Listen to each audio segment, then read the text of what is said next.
Still tuned into Midcap Radar on CNBC TV 18. Shriram Properties, that is the stock on our radar, has been on an acquisition spree. Most recently, it acquired a 125 crore rupee worth project, Golden Era in North Bengaluru.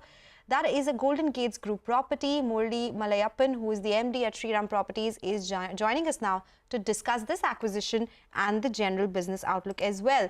Mr. Murali, good afternoon. Thanks a lot for joining us. Well, this is the recent acquisition that you made. Before that, back in November also, you acquired a stake, or you bought a property as well. So is that going to be the strategy for the company, that you will buy projects and then develop them versus developing them from scratch? It's both. As you see that because of the consolidation for large players like us, markets throwing lots of opportunities on the distressed assets. So we'll be very, very opportunistic. It is not only we should get distressed assets or only fresh land deals. We'll be very opportunistic in this. As the deal is if it is attractive, we will do it. Currently, as you've seen, two stress projects in Q3, we have done that, and quite a lot of projects in pipeline. There are a lot of opportunities at our doorstep now. We have been evaluating those opportunities also. Some of them will fructify if it meets our criteria of returns criteria. Otherwise, we'll just drop. On the other hand, the regular greenfield projects also we are looking at aggressively. As you know that we have set up this fund along with the ASK, it's about 500 crore capital available, out of which 125 crore we are committed for this acquisition with Golden Gate property. Remaining 370 is available now. So hopefully we should be able to consume that also in the next few months.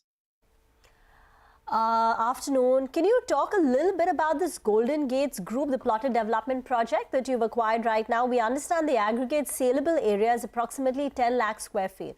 What is the value of it? What is the total amount that you can realize? And if you could just give us the path to this realization. So this is in Bangalore North. It's a most promising location today, and there is a big development potential on both plotted development and as well as apartments. But we chose to go ahead with the plotted development here. It's about 1 million square feet layout, about 48 acres of land. So the sales potential is likely to be in the range of 280 to 300 crores, and we hope to maybe complete this in next 12 months' time. So market is very, very attractive. Here, Golden Gate had borrowed with Indian Infoline, so it was struck, and we saw an opportunity.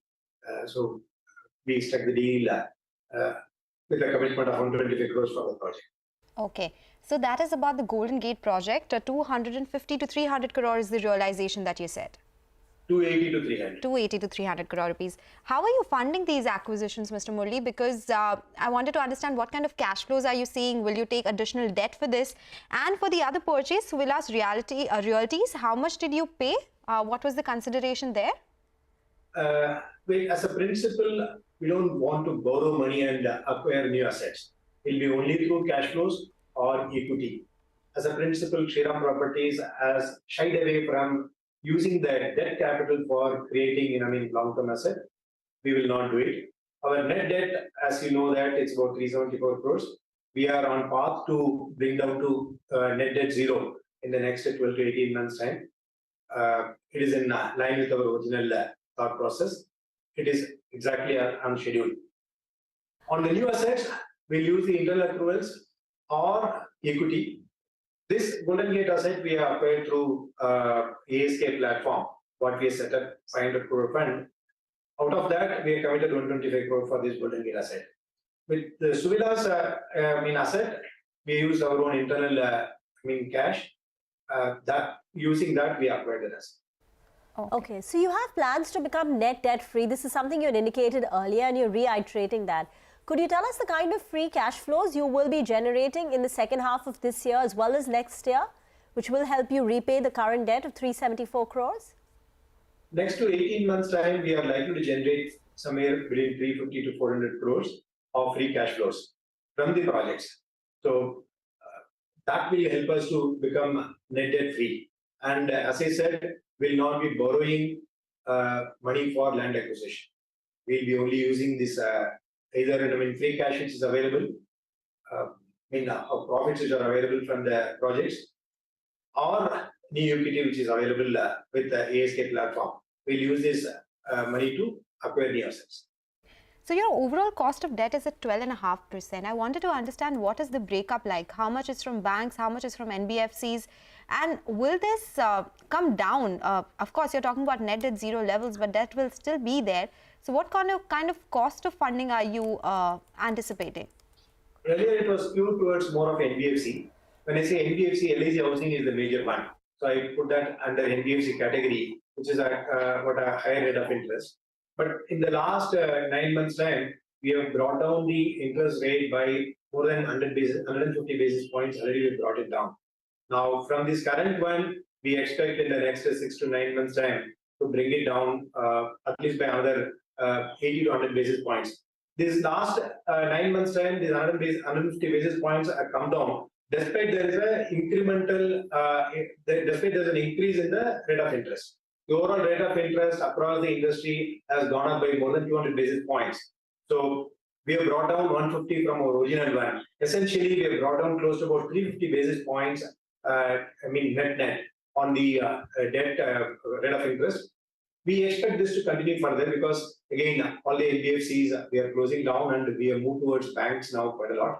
So I expect at least another 50 to 80 basis points to come down in the next 6 months' time. Last question before we let you go. I just want to understand how are land prices moving right now. We are talking about the flats prices or the home prices going up. What is the contribution of land price hikes in this? I don't expect land prices to move up in the near future. Again, consolidation is the answer.